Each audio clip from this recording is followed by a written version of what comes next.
Welcome to the Infectious Science Podcast. This is not just another science podcast. Nope. Infectious Science is produced by a team from the University of Texas Medical Branch and the Galveston National Lab, where we study some of the most dangerous viruses on the planet. Our goal is to inspire future scientists towards a career in science with a focus on One Health. One Health, One Planet. That's right. One Health approaches public health threats by examining the connections between people, plants, animals, and the environment we all share.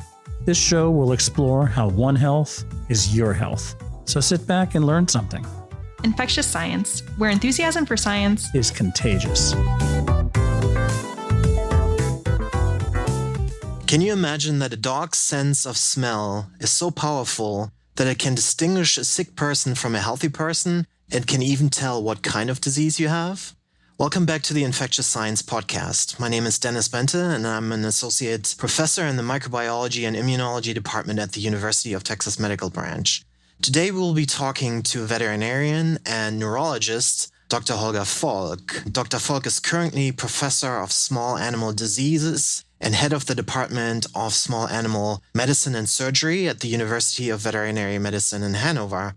And he's also the past president of the European College of Veterinary Neurology. Dr. Volk's group demonstrated in 2020 that scent dogs can identify SARS-CoV-2 infections in different body fluids, and they were also able to show that the diagnosis that the dog gives you is specific and sensitive. It just so happened that Holger Volk is a former study colleague of mine, and we went to the same vet school together back in the mid-1990s in Hanover. I was recently in Hanover, Germany, to visit my alma mater and had the chance to talk to Holger about this very exciting project. In my eyes, this is really a poster project of what a One Health project should look like, because it combines animal behavior, animal physiology, virology, immunology, and eventually to protect human health. Dogs have been used in many environments for years as real-time detectors of explosives, narcotics, accelerants, people, animals, and other targets of interest. As we all probably know, dogs possess an extreme sense of smell with a demonstrated lower limit of detection of 1 part per trillion. So a dog's nose bears 300 million scent receptors compared with the 5 or 6 million in humans. That enables them to detect tiny concentrations of odor that people can't, which is actually 3-fold orders of magnitude more sensitive than today's available laboratory instruments, which can reliably identify substances of concentrations as low as 1 part per million.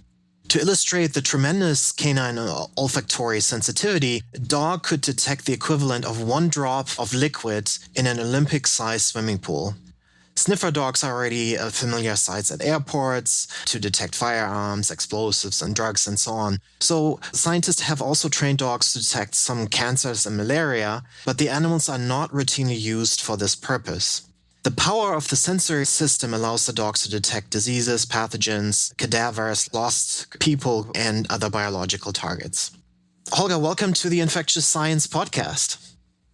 Hi, really great to be on the podcast, and I'm more excited to talk about, the little project we did and the whole story, how it actually we came about doing it. Yeah, tell us, how did this project came about and what gave you the idea to train dogs to smell out an infected patient? Yeah, to be very blunt and honest, I thought in the beginning this was a totally crazy idea. So we were working on cognition in our lab, mainly on, dogs with epilepsy, changing their cognition, and the same with dementia in dogs. And then COVID obviously came, and we had some learning paradigm using sniffer dogs and see how they change, their learning behavior by different senses and if that's affected by disease. And obviously what happens then was that COVID came and we thought is there any chance we could use the knowledge and have a knowledge transfer and see if dogs actually can smell disease? And to be very honest, then as you do, you use one of those web search engines and then suddenly you find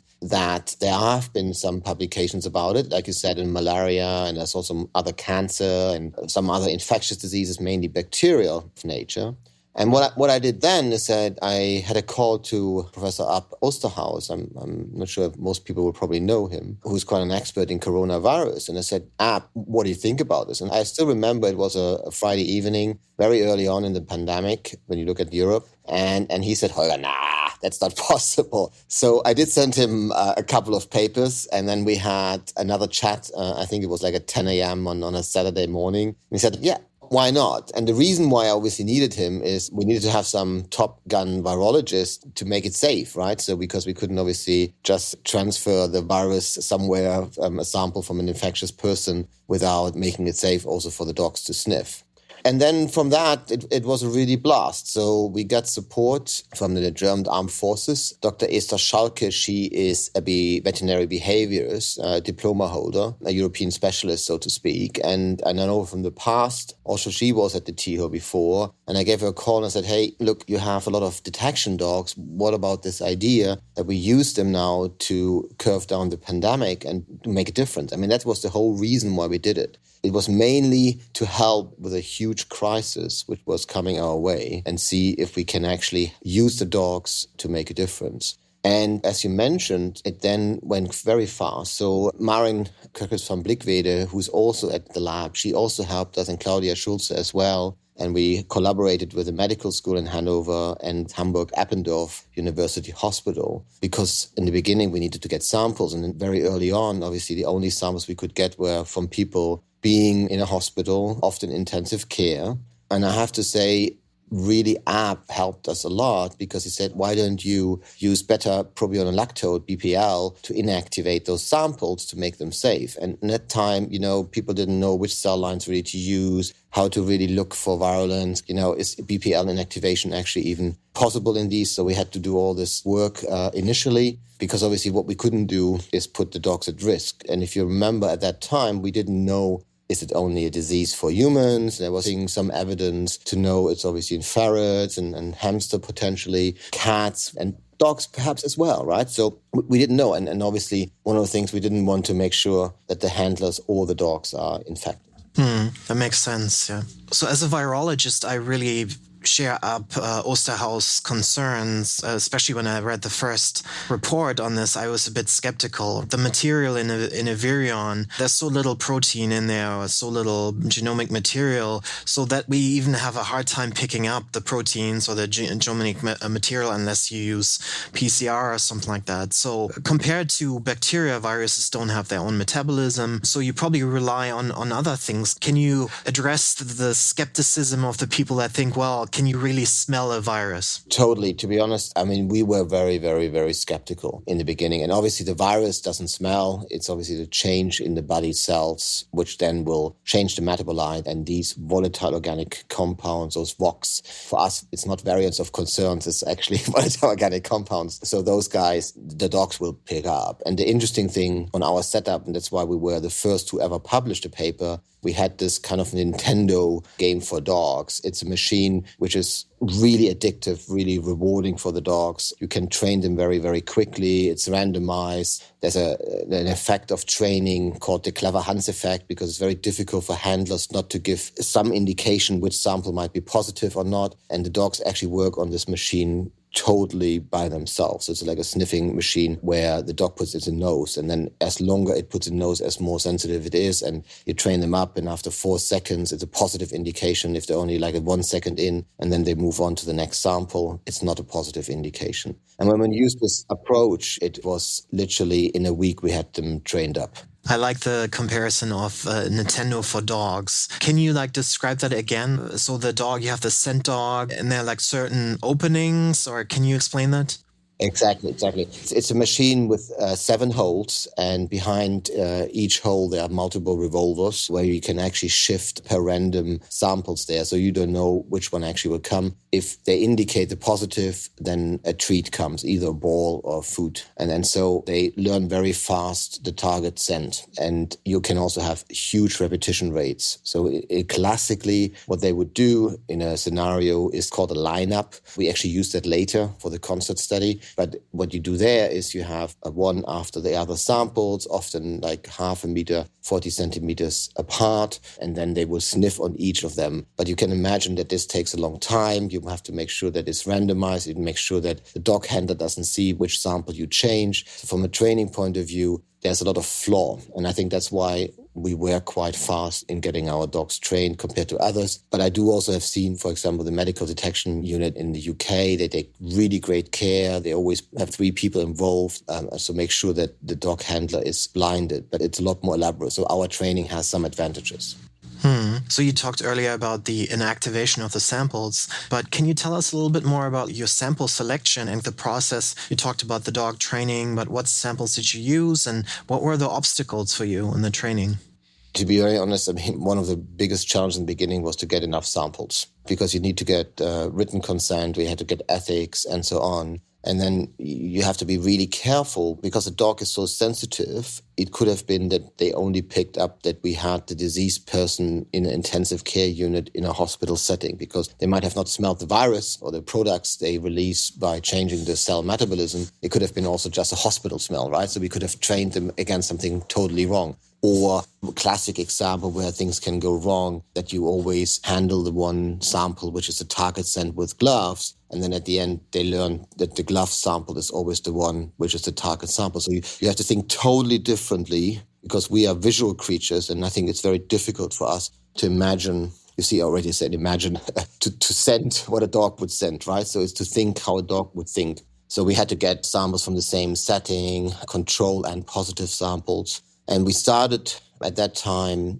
with saliva samples and tracheobronchial secretion, and then obviously inactivated them and then used them safely. But then we had to kind of come to the other samples because this is not very practical. So if you think about it, you would want to have a mass screening with dogs. You couldn't do that, right? Because the inactivation process takes a couple of days, and you have to make sure it's safe, You know, so this is not really practical. That might be just a nice research, but we wanted to have something which we can apply. Other groups in the world, Dominique Grandjean from Paris and Alfort, who has done a lot of great work as well, he used sweat samples. And in the beginning, we were not sure how likely it is that sweat can be also infectious. So we were a bit more hesitant. I think Germans, we are probably taking often a bit more care to make sure no one gets, infected or has any problem with that. But then when we learned that it was relatively safe, we actually looked also using sweat samples. But before we went there, what we did is we had a very special device with a special membrane where only the scent molecules go through. So it's sealed. We did it in a high security lab where we once tested, can the dogs which were trained for the BPL inactivated samples, can they also test the SHAR, the ones which actually are not inactivated,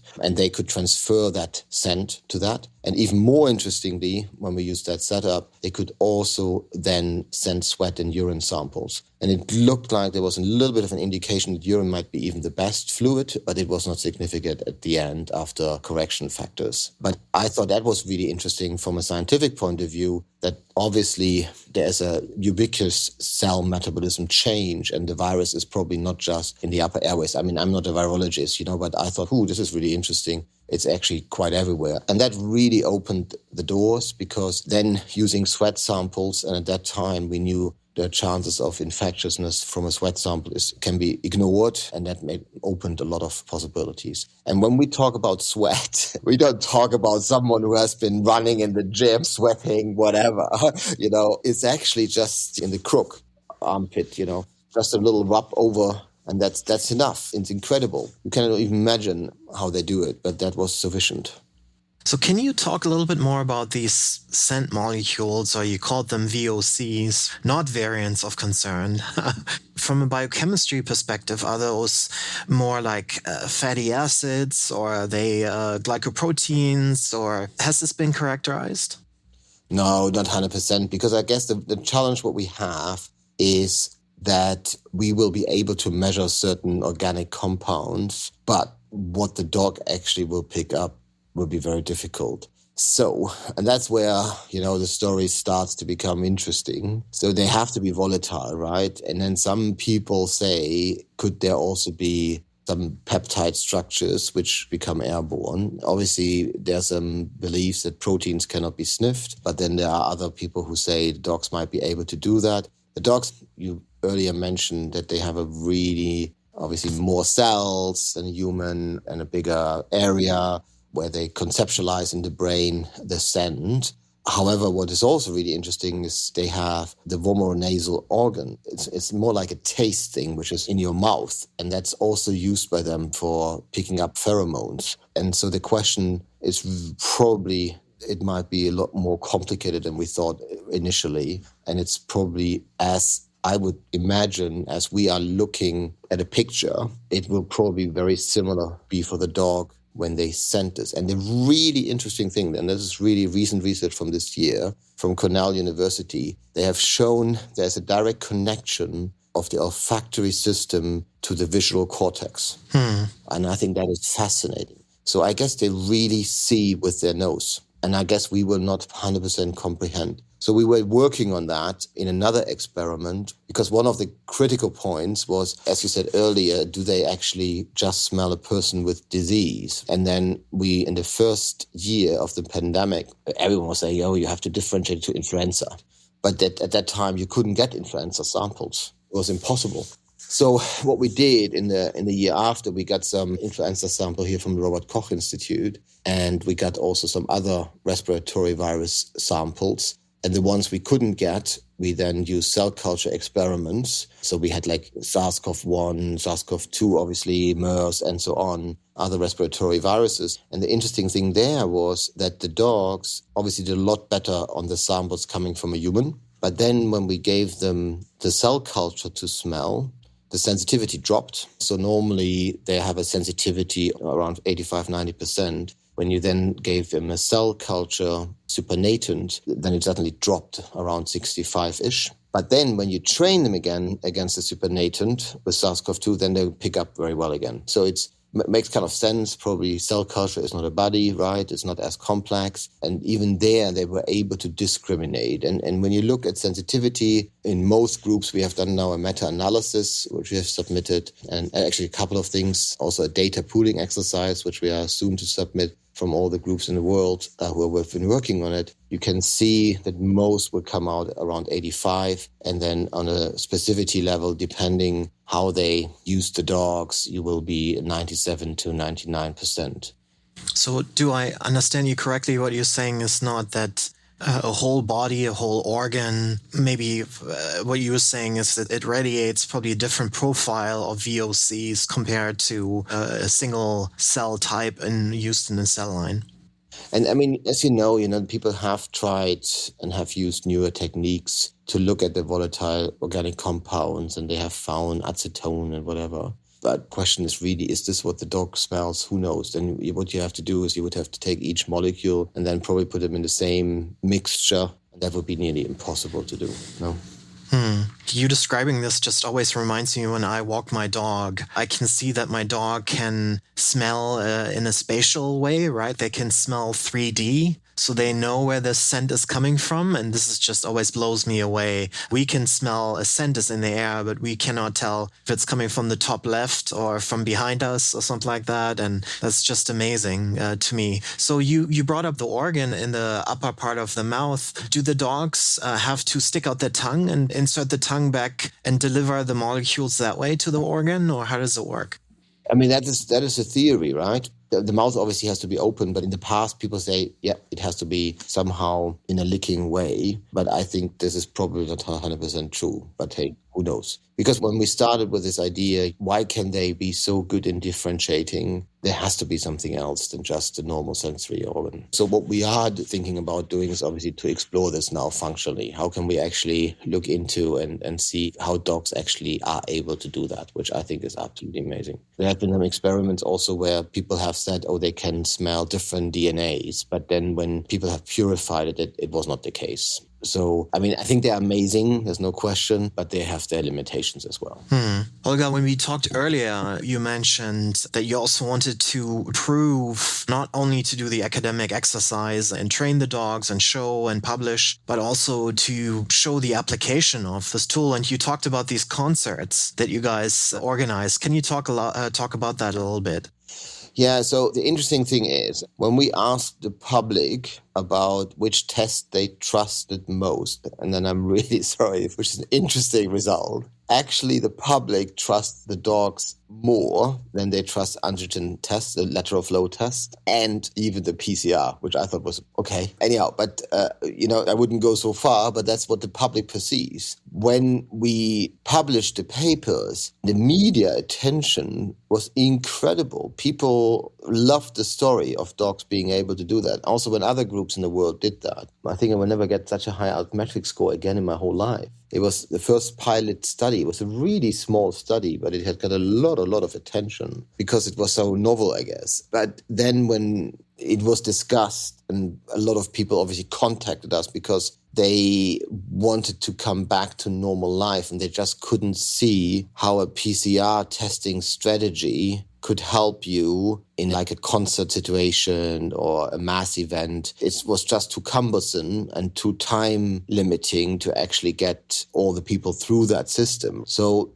we came here with the Lower Saxony and they said, okay, why don't we do a real life trial where we use concert scenarios and you see if you actually can use the dog as fast as a normal scanning, how it used to be. And that was kind of the aim of our study. So we had 4 concerts where we tested the dogs, and all of the participants in that study were PCR tested. They had an antigen test as well, and they had a sniffing dog test as well. That was obviously the first time something like this was done. Other people have used them in Finland, for example, at the airport and have done some similar exercise. People could go there if they wanted to. And again, it got a lot of media attention. For us, we had in total 4,500 people. And it really broke our brain, all the logistics about it, how you actually get them through. But it was a really great project. And the reason why I thought it was so great, it's often the things where you don't see in the beginning, but the reason why it was so great was because the public was so engaged. They really loved to come there and participate in this study.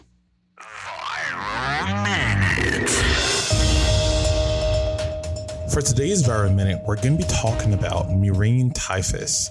Although a rare disease, murine typhus is more prevalent in the tropical areas of the United States, including Southern California, Hawaii, and Texas. Murine typhus is a disease caused by a bacteria called Rickettsia typhi and is spread to people through contact with infected fleas. Fleas become infected when they bite infected animals such as rats and cats. Hence, it is really important that we keep fleas off ourselves and our pets. Symptoms usually begin 6 to 14 days after exposure and usually include fevers, headaches, chills, and body aches. People sometimes even experience a rash in their chest, arms, or legs. Murine typhus is treated with antibiotics, which are mostly effective when given soon after the symptoms begin, and people that are treated early usually recover very, very quickly. This has been your Viral Minute. So the public was unbelievably engaged, and I didn't realize probably how much we missed the trick when we were managing the pandemic. We told them all to stay at home, but I think they were all keen to help to make a difference. And it was a really big thing because obviously they had to come on the day, hours before, to get a PCR test, antigen test, and so on. And then also gave a sample for the sniffer dogs. And then in the evenings, they had to come again for the sniffer dogs. So there was a lot of activity, but they were really happy to participate. It was such a great atmosphere. And something for me, being a small veterinary neurologist, it was a special thing. So you did a side-by-side comparison with the antigen tests and PCR. And obviously the listeners can find all of this stuff in your publications, which we will put in the show notes. And I was just blown away that the side-by-side comparison is so good for the dogs. It's just amazing. So Holger, why do you think dogs are not being used more for infectious disease detection? I actually don't know. I mean, I can see there are some challenges. The best comparison I can make is if you enter a plane, I think you would never be afraid knowing that a dog sniffed it out for explosives. So you feel safe because you know the dog might be better than a human walking around and doing those little thingies, what they do at the airport. But then obviously when it comes to medical detection, people might be more critical about it. And I do know that the people we worked initially with were always very critical, but then when they worked with it and saw how the dogs were in action, they started to believe that this is possible. I think where the challenge comes is when you roll it out in the field. And then you obviously need to have the right dog handlers, the right dog handler pair, so to speak, and you need to somehow certify them. And in Europe, for detection work for explosive, there's a very strict guidelines you have to follow. There's even an EU law. And I think that's something you would obviously have to implement also for the sniffer dogs. Where I see a challenge, and that depends again on the country. I mean, they used them, for example, in Florida, US, and so on, is in Germany, you would never use them on a person. So you would always take a sample and then let the dog sniff on the sample. And that's why? That's why you can't let them sniff on the person?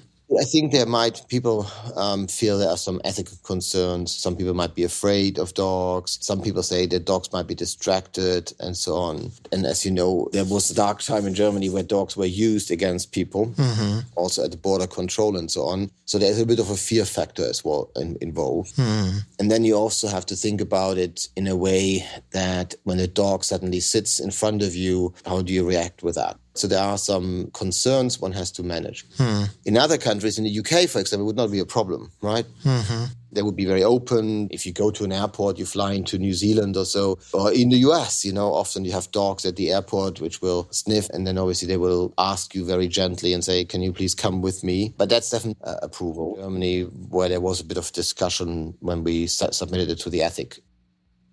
I just read here an article that says that the TSA and so on, the Border Patrol here, is trying to get more scent dogs, more security dogs with floppy ears, because they look sweeter and nicer if they have floppy ears compared to the usual German Shepherd, so the breeds that they normally use. I think that's a funny thing that the appearance of a dog matters as well. Yeah. Little waggy tail.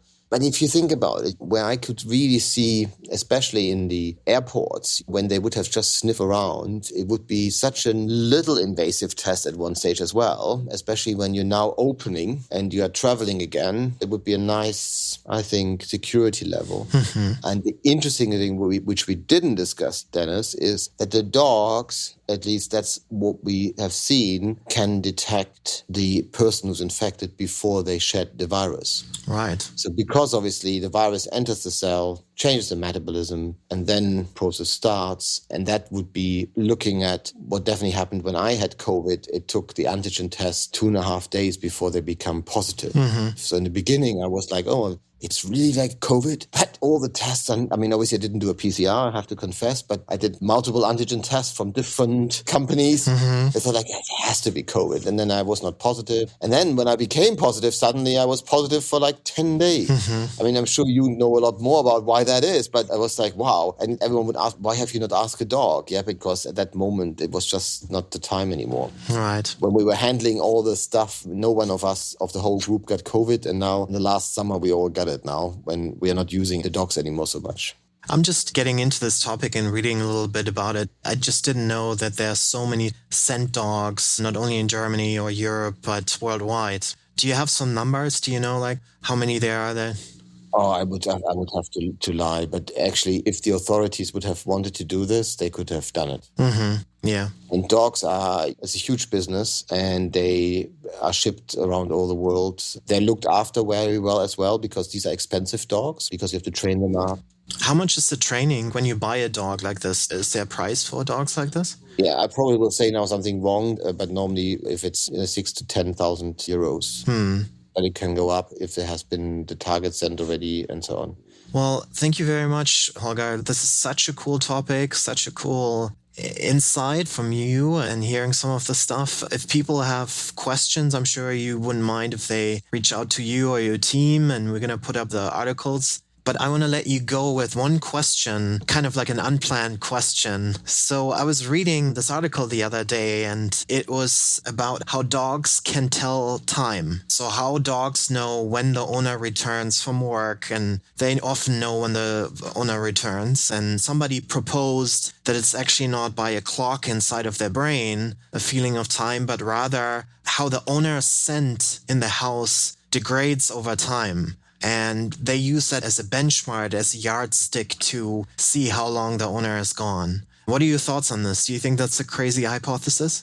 To be honest, it's the first time I hear about it. And, I wonder every day how dogs do this. No, I mean, our dog has definitely a clock in her. Obviously not, but feels like she has because she's absolutely amazing. She gets totally crazy when the kids are not up at a certain time. And she's totally crazy when we're not going to bed at a certain time. Mm-hmm. But that would make sense, wouldn't it? That it's a change in smell. What I do think is fascinating when you deal with animals and people, and I'm obviously a clinician at heart, is people always say that they find it fascinating because dogs cannot speak to us. But when you go to do human neurology and sitting in, you're amazed how little we can speak, how little we can communicate what we are feeling. And we also just have some behavior patterns we do, which is not in a conscious mind. It's just unconsciously gone. And when you think about our rituals, which we all have, our idiosyncrasies in life, I could see that the dog picks these behavior patterns of us, and probably we leave some scent trails as well. Yeah, you see, you got me thinking now. So thank you for that. Put me on your next paper on the scent. Thanks again for inviting me. It was a really great honor and pleasure, actually. Excellent. Thank you so much, Holger. Always a pleasure talking to you. And I hope the listeners enjoy this. And if they have any comments, they can leave some comments on our website and we might be able to follow up. All right. Thank you very much and talk to you soon. Take care. Thanks for listening to the Infectious Science Podcast. Be sure to hit subscribe and visit infectiousscience.org to join the conversation, access the show notes, and to sign up for our newsletter and receive our free materials. If you enjoyed this new episode of Infectious Science, please leave us a review on Apple Podcasts and Spotify, and go ahead and share this episode with some of your friends. Also, don't hesitate to ask questions and tell us what topics you'd like us to cover for future episodes. To get in touch, drop a line in the comments section or send us a message on social media. So we'll see you next time for a new episode. And in the meantime, stay happy, stay healthy, stay interested.